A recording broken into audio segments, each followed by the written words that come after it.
Hi VSPN members, Charlotte Wack here. When we started this blog, our intention was to try to spread some good news to our members and bring a smile. But I soon found out that developing and producing this sort of content is really hard, especially when I'm not traveling. I'm just here at home in my little podunk place in Illinois.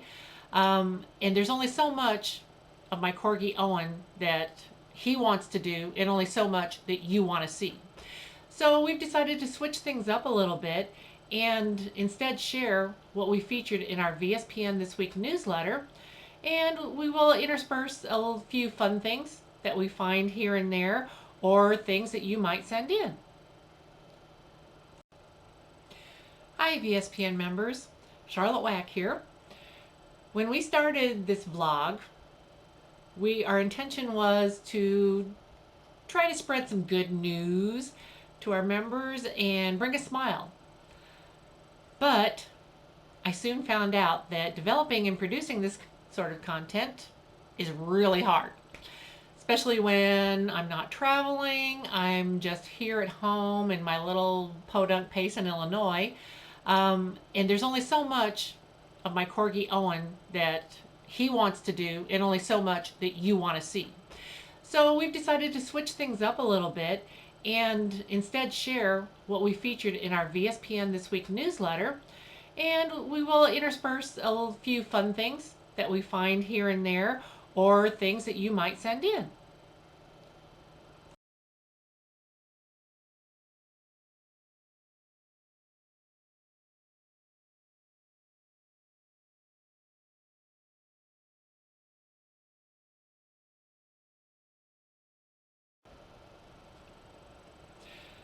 Okay, so first thing I have to do, I need to apologize for the hair. While I'm off the road and not having to go anywhere, I'm letting the hair grow out, and it is in like the COVID grow out stages. So I just want to apologize for that.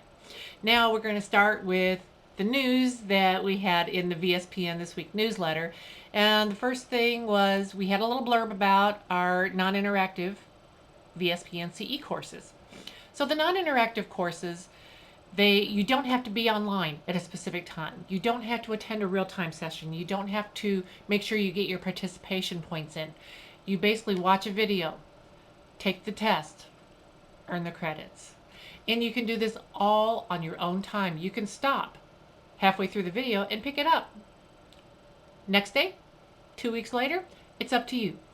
You don't have to only be in that class within a certain amount of time from, say, August 1st through August 15th.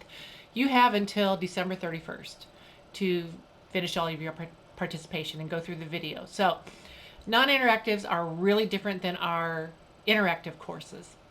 And we just added quite a few in the category of surgery.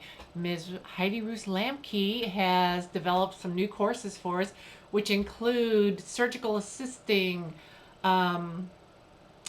sanitation protocols, suture material, that's a big one, and waste gases is the latest one, and that one is open for enrollment. I think we just opened it last week. The nice thing about Heidi's classes are they're just an hour each, so they're fairly short. They're only $21, and they have information that you can utilize every day in your practice, especially if you're assisting on surgery. So take a look and see what we have. We also have several other courses. I think we have like 20 non-interactive courses, including blood chemistry and veterinary medical terminology. We have a lot of equine courses.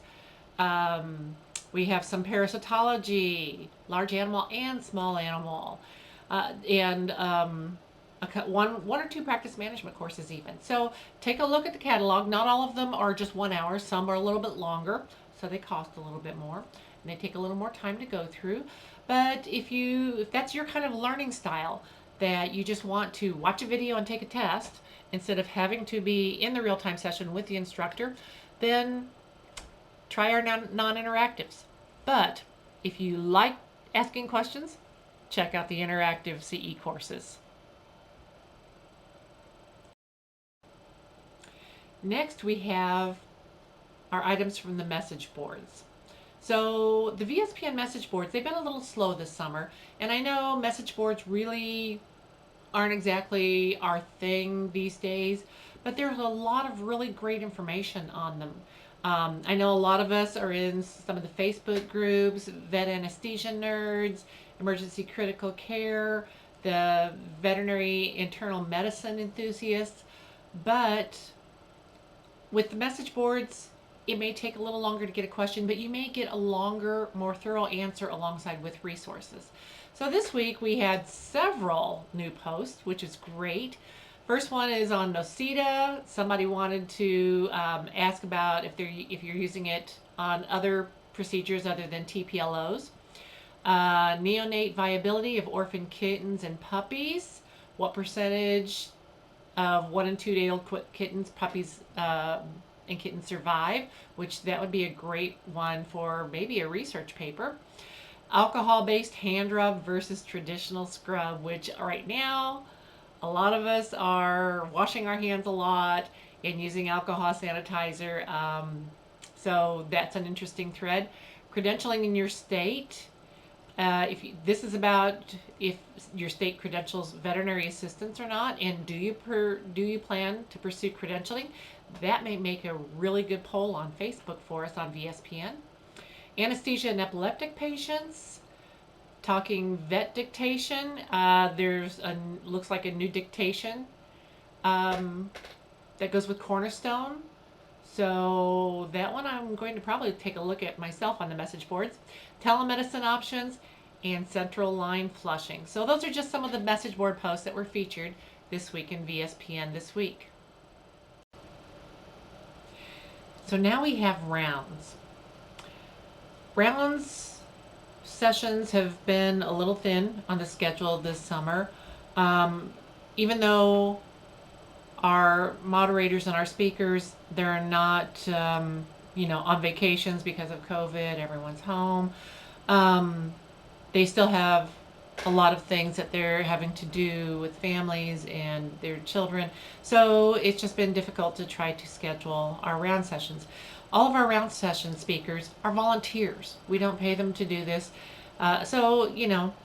Sometimes summer takes precedence. Our next round session is the behavior rounds, and that'll be on August 9th. Our speaker is Rachel Lease, and she is a VTS in behavior. And she puts on fantastic sessions. So hopefully you guys will tune in for that. We did have a session it was a Vin Navis round session that they opened up to VSPN members. And the transcript for that is on the VSPN rounds page. And it was a session on tips for successful anesthesia for dentistry and oral surgery patients. The next item that we have in the newsletter is usually a listing for upcoming conferences. But those aren't happening right now, as we all know. We do have a link to an event status page so that you can see what's going on with the various conferences across the U.S. I imagine most are canceled for the rest of the year. But right now, I heard Southwest Veterinary Symposium was planning on going forward. So we will see whether that happens or not. Then the next section, we have areas that are part of the VIN family and featured items from them. So the first is Vets Insight, in which that's a blog that new releases are opened up every Friday. And this week's was a blog post titled The Unusual Reason I Chose Veterinary Medicine. And it is written by one of our VIN interns, Jenna Rudolski, and Jenna did a great job with this blog post. So take a look at it if you can. Then the VIN News Service issued 3 stories this week. One was veterinary students willing guinea pigs in campus return. The next one is dentistry training may be required in U.S. veterinary schools. Did you realize that was not required?